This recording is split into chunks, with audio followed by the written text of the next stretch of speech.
Are you worried someone's reading your emails on a device you forgot to sign out of? Learn how to kick them off in under 2 minutes. I'll walk you through the exact steps to find and remove any device from your Google account. Let's start at the homepage. Start by heading to the Google homepage.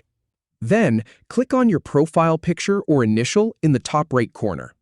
From the drop-down menu, select Manage your Google account. On the left side panel, click on Security and Sign In.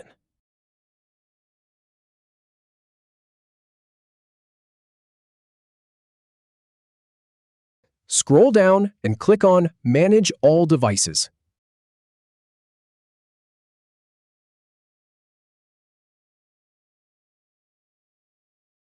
You'll see a list of devices currently signed in. Click the device you want to remove.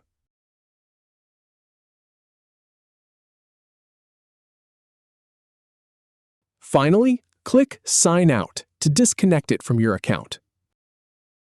If you have any feedback or if any info is inaccurate, please leave a comment below. We'll do our best to answer or redo the video if needed. Thanks for watching.